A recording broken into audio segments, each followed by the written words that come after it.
இந்த ப்ரொஜெக்டரை ரிவ்யூ பண்ண சொல்லி நிறைய பேர் ஒரு ரீலை எனக்கு திரும்ப திரும்ப ஃபாலோ பண்ணியிருந்தீங்க.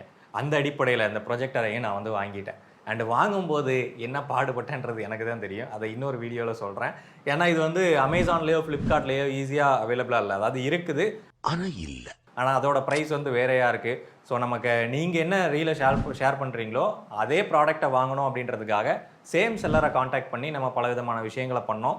ஸோ அதில் ஒரு பஞ்சாயத்து போச்சு, அதை நான் பின்னாடியே சொல்கிறேன். இவன் எல்லாமே திகிலாவே விசாரிப்பான் போல் இருக்க. ஸோ இப்போ அந்த ப்ராடக்ட் வந்து நம்ம கையில் வந்துருச்சு. இது எப்படி இருக்குது, இதோட அவுட்புட் எப்படி இருக்குது, இது நிஜமாவே வாங்குறது ஒர்த்தா, இது தேவையா அப்படின்ற மாதிரி விஷயங்களை இந்த வீடியோவில் டீட்டெயிலாக பார்க்கலாம். ஸோ இப்போ பார்த்தீங்கன்னா நம்ம லேப்டாப்பில் ப்ரொஜெக்டர் மூலமாக கனெக்ட் பண்ணி இப்போ நமக்கு படம் வந்து ஓடிட்டு இருக்கு. பார்த்தீங்கனாலே தெரியும் எவ்வளோ அக்யூரேட்டாக இருக்குன்னு சொல்லிட்டு. அண்டு பிக்சர்ஸு கலர்ஸ்லாம் வந்து நல்லாவே நமக்கு எடுத்து கொடுக்குதுன்னு சொல்லலாம். அண்டு கீழே பார்த்தீங்கன்னா இங்கே இன்டர்நெட் ஸ்பீடு வந்து ஓடிட்டுருக்கு. ஸோ அதையும் வந்து நமக்கு காட்டுது. அந்த டெக்ஸ்ட்லாம் வந்து தெளிவாக தெரிகிறத பார்க்க முடியும். ஸோ இங்கே பார்த்தீங்கனாலே தெரியும் நமக்கு பிசியில் உள்ள ஐகான்ஸ்லாம் கரெக்டாக தெரிகிறத பார்க்க முடியும். அண்ட் இங்கே டைமிங்கும் வந்து நமக்கு கரெக்டாக காட்டுது. ஸோ இதில் எவ்வளோ அக்யூரேட்டாக தெரியுதுன்னு உங்களாலே பார்க்க முடியும். அண்ட் இது யூஸ் பண்ணி நான் ஒரு நைட்டில் ஒரு முழு படம் பார்த்து முடிச்சிட்டேன். நிஜமாவே எக்ஸ்பீரியன்ஸ் நல்லா இருந்துச்சு. அக்யூரேட்டாக இருக்குது. இவன் இப்படி சொல்ல மாட்டானே. கிளிக்கி நான் இவ்வளோ நேரம் பேசினது ஜெப்ரானிக்ஸ் ப்ராடக்ட்டை பற்றி. அது நம்ம இன்னும் இந்த 2500 ப்ராடக்ட்டை கனெக்ட் பண்ணவே இல்லை. கனெக்ட் பண்ணி காட்டுறேன், உங்களுக்கே எப்படி இருக்குன்னு தெரியும். ஸோ இதுதான் நீங்கள் ஆவலுடன் எதிர்பார்த்த அந்த 1700 ப்ரொஜெக்டரு. பார்த்தீங்கனாலே தெரியும் குவாலிட்டி ஏதோ ஓரளவுக்கு பரவாயில்லையா, நல்லா தானே இருக்குது அப்படின்ற மாதிரி உங்களுக்கு தோணும். ஆனால் நம்ம உத்து பார்த்தோம் அப்படின்னா இங்கே நம்ம இன்டர்நெட் ஸ்பீடு ஒன்று முன்னாடி காட்டிகிட்டு இருந்துச்சு இல்லையா, அந்த பேராமீட்டரே இப்போ சுத்தமாக காணோம். வெறும் பச்சை கலர் பார் மட்டும்தான் இருக்குது. அதில் எந்த விதமான டீட்டெயில் இன்ஃபர்மேஷனும் இல்லை. அதே மாதிரி இங்கே சப்டைட்டில் பார்த்தீங்கனாலும் தெரியும், அந்தளவுக்கு கிளியராக ஒன்றும் அது தெரியல. சும்மா ஏதோ ஓரளவுக்கு அந்த டெக்ஸ்ட்டோட இது மட்டும் இருக்குது, ஆனால் அந்தளவு அக்யூரேட்டாக இல்லை. அதே மாதிரி தெரியக்கூடிய ஸ்க்ரீனில் பார்த்தீங்கன்னா சின்னதாக கட்டமாக நமக்கு தெரிகிறத பார்க்க முடியும். ஸோ இது எல்லாமே வந்து பிக்சல்ஸ் தான். ஆனால் அந்த பிக்சல்ஸ் வந்து நமக்கு அப்படியே தெரியுது. அதோட கிரிட் லைன்ஸ் வந்து நமக்கு அப்படியே தெரியுது. இது உங்களுக்கு கேமராவில் பார்க்குறதுக்கு எப்படி தெரிஞ்சுன்னு எனக்கு தெரியல. பட் நான் பார்த்த வரைக்கும் அந்த ஜெப்ரானிக்ஸை கம்பேர் பண்ணும்போது இது ரொம்பவே ஒஸ்ட்டாக தான் இருந்துச்சு. பட் அந்த ப்ரைஸ் ரேஞ்சுக்கு அப்படி தானே வரும் அப்படின்னு நீங்கள் கேட்டிங்கன்னா அதை பற்றி நம்ம டீட்டெயிலாக பார்ப்போமே. முதல்ல எதுக்காக ப்ரொஜெக்டர் அப்படின்றத நம்ம தெரிஞ்சுக்கணும். ஏன்னா நிறைய பேர் என்ன நினைப்பாங்க அப்படின்னா டிவிக்கு பதிலாக அந்த ப்ரொஜெக்டரை யூஸ் பண்ணிக்கலாம், 1500 2000 தானே அப்படின்ற மாதிரி யோசிப்பாங்க.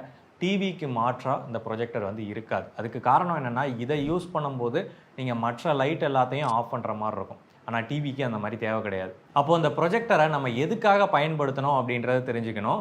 அதாவது இப்போ ஒரு விஷயத்தை எல்லாத்துக்கும் போட்டு காட்டுறதுக்கு ஆஃபீஸ்லலாம் பயன்படுத்துவாங்க இல்லையா, அந்த மாதிரி பயன்படுத்துவாங்க. இல்லை தேட்டர் மாதிரி ராத்திரி நேரத்தில் நம்ம லைட் எல்லாத்தையும் ஆஃப் பண்ணிவிட்டு தூங்கும்போது தேட்டர் மாதிரி ஒரு அட்மாஸ்பியரை க்ரியேட் பண்ணிவிட்டு பார்க்குறதுக்காக இந்த ப்ரொஜெக்டரை வந்து பயன்படுத்தலாம். ஆனால் நம்ம வீட்டில் பயன்படுத்துறதுக்கோ இல்லை ஒரு தேட்டர் மாதிரியான அட்மாஸ்பியர் செட் பண்ணுறதுக்கோ நம்ம என்ன ரூமில் எந்த அளவு நமக்கு எஃபெக்டிவாக வேணும் அப்படின்றதுக்கு தகுந்த மாதிரி இந்த ப்ரொஜெக்டரோட குவாலிட்டி வந்து மாறுபடும். அந்த மாதிரி நம்ம செலக்ட் பண்ணும்போது சில பேராமீட்டர்ஸை வந்து நம்ம உன்னிப்பாக கவனித்து தான் வாங்கணும். அப்போ தான் நமக்கு தேவையான அவுட்புட் வந்து கிடைக்கும். அதில் முக்கியமான ஒன்று ஃபஸ்ட்டு நம்ம கவனித்து பார்க்க வேண்டியது நேட்டிவ் ரெசல்யூஷன் அப்படின்றது. ப்ரொஜெக்டரெல்லாம் பார்த்தீங்க அப்படின்னா நேட்டிவ் ரெசல்யூஷன் அப்படின்ற ஒரு ஸ்பெசிஃபிகேஷன் வந்து கொடுத்துருப்பாங்க. இது வந்து 720 பிக்சல்ஸு இல்லை 1080 பிக்சல்ஸு அந்த மாதிரி கொடுத்துருப்பாங்க. இப்போ இங்கே இருக்கக்கூடிய இந்த ப்ரொஜெக்டரோட ரெசல்யூஷன் நேட்டிவ் ரெசல்யூஷன் பார்த்தீங்க அப்படின்னா 720 பிக்சல்ஸ். இந்த நேட்டிவ் ரெசல்யூஷன் தான் உள்ளே இருக்கக்கூடிய அந்த பிக்சல்ஸோட அளவீடு. அதாவது எவ்வளவு பிக்சல்ஸ் வந்து உள்ளே வந்து ப்ரொஜெக்ட் பண்ணுது அப்படின்றதுக்கான அளவீடு தான் இந்த பிக்சல்ஸ். இன்னொரு ரெசல்யூஷன் கொடுத்துருப்பாங்க, சப்போர்ட்டிங் ரெசல்யூஷன் அப்படின்னு சொல்லிட்டு. அது 1080p இல்லை இதை விட அதிகமாக கொடுத்துருப்பாங்க. அது வந்து இந்த ப்ரொஜெக்டரால் சப்போர்ட் பண்ணக்கூடிய அளவீடு. அதாவது அட் அ டைமில் எவ்வளவு டேட்டாவை அதால் ஹேண்டில் பண்ண முடியும் அப்படின்ற மாதிரியான அந்த அளவீடை குறிப்பிடக்கூடியதான் அந்த சப்போர்ட்டிவ் ரெசல்யூஷன் அப்படின்றது. பட் முக்கியமானது இதுதான், நேட்டிவ் ரெசல்யூஷன் தான். இது வழியாக என்ன நீங்கள் ஹை எண்ட் வீடியோஸ் ப்ளே பண்ணாலும் இதிலேருந்து அவுட்புட் ஆகக்கூடியது 720 பிக்சல்ஸ் ரெசல்யூஷனில் தான் அவுட்புட் ஆகும். ஸோ அப்போ அந்த நேட்டிவ் ரெசல்யூஷன் அதிகமாக இருந்தால் தான் பிக்சர் குவாலிட்டியும் அதிகமாக இருக்கும். அடுத்தபடியாக நீங்கள் பார்க்க வேண்டியது கான்ட்ராஸ்ட் ரேஷியோ. அதாவது 1000:1 இல்லை 2000:1 அந்த மாதிரி குறிப்பிட்டிருப்பாங்க. இது என்னன்னு சொல்லி கேட்டிங்கன்னா பிரைட்டாக இருக்கக்கூடிய ஒரு லைட்டுக்கும் டார்க்குக்கும் இடையில எத்தனை ஷேடோஸை வந்து அதால் உருவாக்க முடியும், எத்தனை கலர்ஸை வந்து உருவாக்க முடியும் அப்படின்றத குறிப்பிடுறது தான்.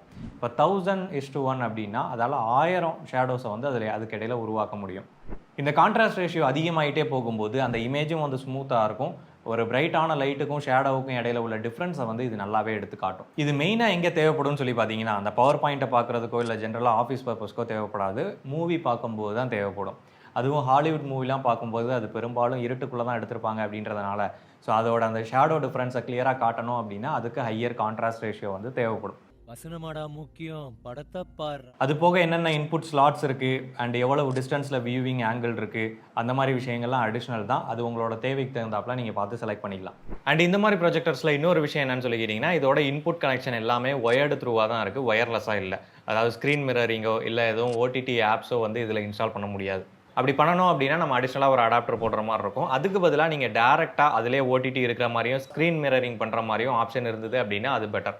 இப்போ இந்த ப்ரொஜெக்டரில் பார்த்தீங்க அப்படின்னா பில்ட்-இன் ஸ்ட்ரீமிங் ஆப்ஸும் கொடுத்துருக்காங்க அண்ட் ஸ்க்ரீன் மிரரிங் பண்ணுறதுக்காக ஒயர்லெஸ் ஆப்ஷனும் கொடுத்துருக்காங்க. ஸோ இந்த மாதிரி வாங்கும்போது நம்ம ஒயரை மட்டுமே டிபெண்ட் பண்ணி இருக்க வேண்டிய அவசியம் கிடையாது. இன்னொரு விஷயம் என்னென்னா, இதை நீங்கள் ஒரு ஆங்கிளில் வைக்கிறீங்க, இப்படி சைடாக வைக்கிறீங்க அப்படின்னா கிடைக்கக்கூடிய இமேஜும் வந்து ஒரு மாதிரி டில்டடாக தான் இருக்கும். அது ஒரு சைடு சின்னதாகவும் இன்னொரு சைடு பெருசாகவும் இருக்கும். அதை ஸ்ட்ரைட் பண்ணுறதுக்கான ஆப்ஷனும் வந்து இதில் இல்லை. ஆனால் இந்த ப்ரொஜெக்டரில் பார்த்தீங்கன்னா நீங்கள் சைடில் இருந்து வச்சாலும் கூட அந்த தெரியக்கூடிய இமேஜை ஸ்ட்ரைட்டன் பண்ணுறதுக்கான அந்த டில்ட் ஆப்ஷனும் வந்து இதில் கொடுத்துருக்காங்க. ஸோ அந்த மாதிரி பார்த்து வாங்குறதும் நல்லது, நமக்கு இமேஜிங் குவாலிட்டி வந்து நல்லாயிருக்கும். இப்போ இந்த 1700 ப்ரொஜெக்டரை வாங்கலாமா வேணாமா அப்படின்னு சொல்லிக்கிட்டிங்கன்னா கண்டிப்பாக வாங்கிடாதீங்க. ரொம்ப ஒஸ்ட்டு. இதை எதுக்குமே வந்து யூஸ் பண்ண முடியாது. ஜென்ரலாக நார்மலாக பிபிடி கூட இதை வச்சு ஷோ பண்ண முடியாது, அவ்வளோ ஒஸ்ட்டாக இருக்குது. சத்தியமா நீ எல்லாம் உருப்பட மாட்டேன். சரி, இப்போ இதோட ஸ்பெசிஃபிகேஷன் ரெண்டையும் நம்ம கம்பேர் பண்ணி பார்த்துருவோம். ஜெப்ரானிக்ஸோடது வந்து பார்த்தீங்கன்னா 720 பிக்சல்ஸ் நேட்டிவ் ரெசல்யூஷன் வந்து கொடுத்துருக்காங்க. அதே இது இந்த ப்ராடக்ட்டில் பார்த்தீங்கன்னா ரெசல்யூஷன் 240 பிக்சல்ஸ் தான். அடுத்தபடியாக கான்ட்ராஸ்ட் ரேஷியோ ஜெப்ரானிக்ஸில் 1000:1, இதில் வந்து 800:1. ஆனால் இது 800:1 மாதிரியே இல்லை. எனக்கு தெரிஞ்சு இது ஒரு 600:1 அந்த ரேஷியோ தான் இருக்கும்.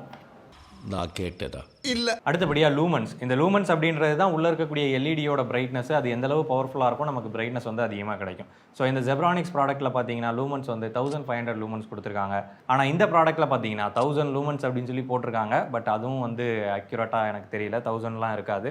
ஒரு 800 லூமன்ஸ் அந்த அளவு தான் இது கொடுக்கும். மற்றபடி இன்புட் போர்ட்ஸ் எல்லாமே சேமாக தான் இருக்குது. இதோட ப்ரொஜெக்ஷன் டிஸ்டன்ஸ் வந்து பார்த்தீங்க அப்படின்னா 2 மீட்டர் தான் கொடுத்துருக்காங்க. ஆனால் இது வந்து 5.6 மீட்டர்ஸ் வரைக்கும் ப்ரொஜெக்ட் பண்ணணும்னு சொல்லி கொடுத்துருக்காங்க. சரி, இப்போ இந்த ப்ரொஜெக்டர் எடுத்துப்போம், ஜெப்ரானிக்ஸோடது. இது வந்து பார்த்தீங்கன்னா ஒரு ஆவரேஜான ப்ரொஜெக்டர். இதுவும் வந்து பெஸ்ட்டுன்னெலாம் சொல்ல முடியாது. ஏன்னா இதோட கான்ட்ராஸ்ட் ரேஷியோ கம்மி அப்படின்றதுனால இது வந்து 1000:1. அதே மாதிரி நம்ம டிவியோட கம்பேர் பண்ணும்போது ஒரு 40 இன்ச்சஸ் டிவி வந்து 4000:1 அந்த கான்ட்ராஸ்ட் ரேஷியோ வந்து கொடுக்கும். உங்களுக்கு குவாலிட்டியில் பெருசாக வந்து தேவைப்படலை அப்படின்னா, இப்போ உதாரணமாக ஒரு அனிமேஷன் படம் பார்க்குறோம், இல்லை தமிழ் படங்கள் பார்க்குறோம் அப்படின்னா அதில் பெருசாக நமக்கு டீட்டெயில்ஸ்லாம் தேவை இருக்காது. அப்படின்றப்போ அந்த மாதிரி படங்களை வந்து நம்ம இந்த ப்ரொஜெக்டர் யூஸ் பண்ணி பார்த்துக்கலாம், எந்த பிரச்சனையும் கிடையாது. Brilliant idea, sir. You're genius. ரொம்ப டீட்டெயிலான ஆக்ஷன் மூவிஸ் பார்க்கணும், ஹாலிவுட் மூவிஸ் பார்க்கணும் அப்படின்னு சொல்லி நினச்சிங்கன்னா அப்போ அந்த ப்ரொஜெக்டர் வந்து செட் ஆகாது. ஏன்னா இது அந்தளவு ஆக்ஷன் சீன்ஸையோ அந்த அக்யூரேட்டான டீட்டெயில்ஸையோ வந்து இது எடுத்து காட்டாது. பட் நான் வந்து இதை யூஸ் பண்ணி பார்த்தேன். சிம்பிளாக ஃபேமிலியோட நைட்டு லைட் ஆஃப் பண்ணிட்டு உட்காந்து பார்க்குறதுக்கு நிஜமாவே ஒரு ஆவரேஜான ப்ரொஜெக்டர்னு சொல்லலாம். இல்லை எனக்கு பெட்டர் குவாலிட்டி வேணும் அப்படின்னு சொல்லி நினச்சிங்கன்னா 1080 பிக்சல்ஸில் நீங்கள் அந்த ப்ரொஜெக்டரை வந்து வாங்கலாம். இந்த ப்ராடக்ட்டோட லிங்க்கையும் நான் செலக்ட் பண்ண சில ப்ரொஜெக்டர்ஸோட லிங்க்கையும் வந்து கீழே டிஸ்கிரிப்ஷனில் கொடுக்குறேன். வேணுன்றவங்க போய் செலக்ட் பண்ணி வாங்கிக்கோங்க. பட் தயவு செஞ்சு இதெல்லாம் வாங்கிடாதீங்க, வேஸ்ட்டு. நான் செவனேந்தானா போய்க்கிருந்தேன். நீங்கள் ப்ரொஜெக்டராகவும் யூஸ் பண்ண முடியாது, சிம்பிளாக பவர் பாயிண்ட்டுக்காகவும் யூஸ் பண்ண முடியாது, படத்தையும் பார்க்க முடியாது, எதையுமே பண்ண முடியாது. இதை வாங்கினீங்கன்னா தூக்கி குப்பையில் போடுற மாதிரி தான் இருக்கும். அதுக்கப்புறம் உங்கள் விருப்பம். எவ்வளோதான் இந்த வீடியோ உங்களுக்கு பிடிச்சிருக்கும்னு சொல்லி நினைக்கிறேன். பையிங் ஃபேக்ட் சேனலுக்கு சப்ஸ்கிரைப் பண்ணுங்கள். நன்றி.